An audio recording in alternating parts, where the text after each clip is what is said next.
Në nisjet e sezonit turistik, kryetari i Bashkisë Shkodër Benet Beci zhvilloi një takim me bizneset, institucionet dhe operatorët turistik në Velipoj, ku diskutuan problematikat kryesore dhe masat konkrete për një sezon më të organizuar, më të pastër dhe më funksional. Në fokus diskutimeve ishte menaxhimi i mbetjeve, ku vendos që depozitimi i tyre të bëhet vetëm në fashën orare nga ora 21 deri në orën 7 të mëngjesit, me qëllim shmangjen e ndotjes në plazhin e Velipojës.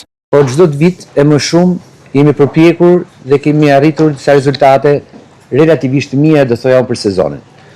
Por mendoj se ka shumë mundësi që së bashku të kemi dhe një sezon shumë më të mirë, dhe ky takim është kryesisht për të dëgjuar njëri tjetrin, për të përmirësuar sa më shumë punën për këtë vend mrekullueshëm që kemi, për këtë mundësi të jashtëzakonshme që këtë bukuri të këtij vendit me punën tuaj, me bashkëpunimin e bashkisë, të kemi mundësi ta kthejmë në një vend model. 9 me 7 mund të bëhet deri e plerave, nga 7 e mëngjesit deri në 9 darkës, kush hedh plera, siç eram dakord, do gjobitet. Unë mendoj që masi ta njoftojmë këtë gjë, edhe publikisht këtë rregullin e orareve, dhe çdo biznes të jetë i detyruar ta hedhi mbetjet me qese të zeza në kontener, që do të thotë që nëse nuk zbatohet, ne kemi drejtën me gjobit për ndotje.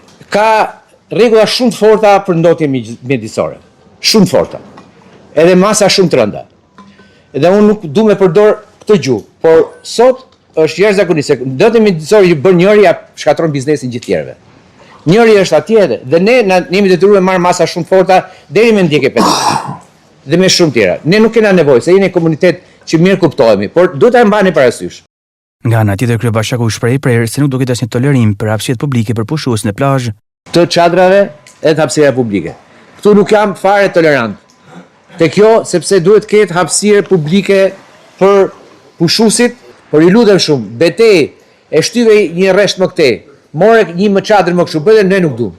Duam hapësira publike që do të jenë 2 fish më të nda se vitin tjetër, dhe që një pjesë do menaxhohet nga bashkia me çmime shumë më të ulta dhe disa limite çmimesh do vendosin me Këshillin Bashkiak për t'ia ofruar banorëve, por du një vëmendje dhe një kujdes për mos me na zënë hapësirat publike. Pjesë e diskutimeve ishte edhe përmirësimi i sinjalistikës rrugore në drejtësinë publike, qarkullimit në qendër të Velipojës dhe krijimi i stacioneve më funksionale për autobusët. Në takim u trajtuan dhe problematikat e furnizimit me ujë dhe energji elektrike gjatë muajve të verës, ndërsa institucionet përgjithëse garantuan ndërhyrje dhe përmirësime për sezonin e këtij viti.